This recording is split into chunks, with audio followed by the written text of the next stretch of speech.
Vasishta, who suddenly became silent when he found that Ram was completely absorbed in the self, resumed his discourse after an interval, and after Rama had returned to normal consciousness.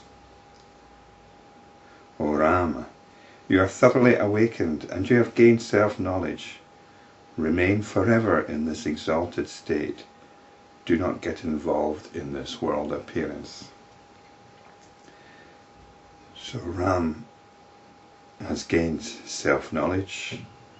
He's thoroughly awakened, and yet Vasishta exhorts him to remain that way and not to get involved in the world appearance.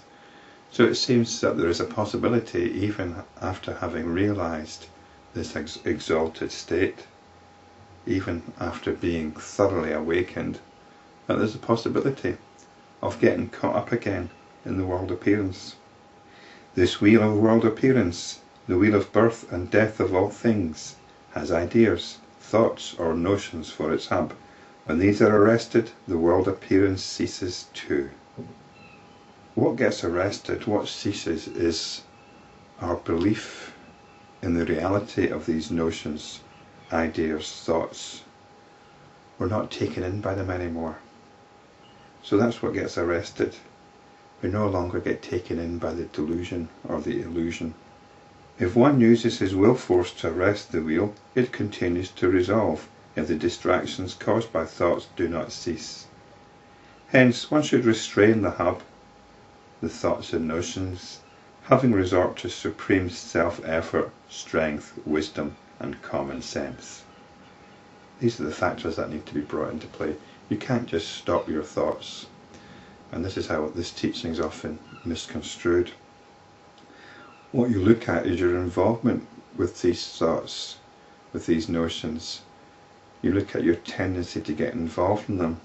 You understand that what you're doing is getting caught up in hopes, expectations, desires, aversions, and you don't take a posture or a stand and say, I'm not going to get caught up in that. This is equivalent to using the willpower, which just suppresses things and makes them come back stronger.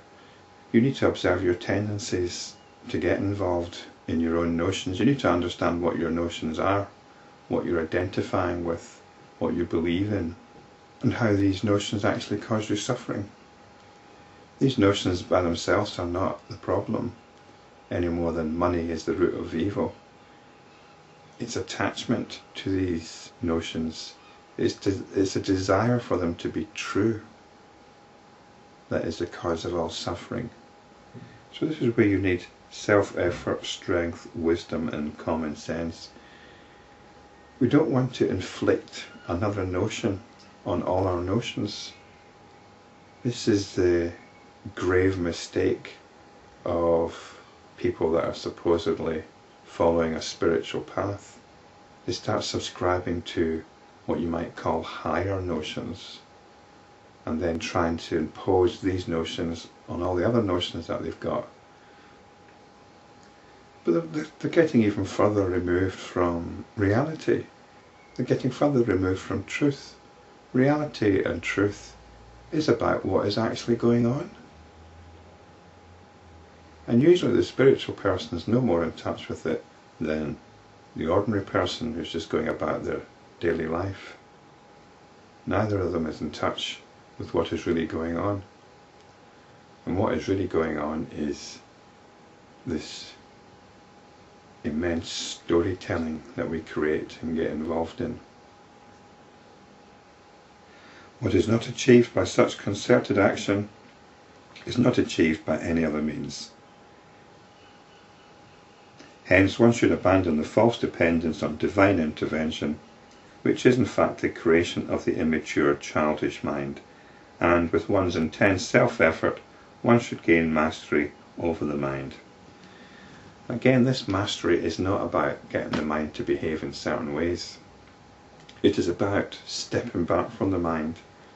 It's about not scratching the itchy spot. It's equivalent to the alcoholic not going for another drink. That's what the intense self-effort involves. Intense self-effort involves not doing. It involves not going along with our deep-rooted inclinations. This world appearance commenced with the thought force of the Creator. But it is false. In it these bodies, born of the natural characteristics of various elements, wander about. Hence one should never again entertain the notion that the body exists and that pleasure and pain are factual states. The last chapter or so are concerned with the notional nature of the body. We've also got notions of pleasure and pain. And you might think, well, these are very real. Well, they are real. But how we interpret that reality is another thing.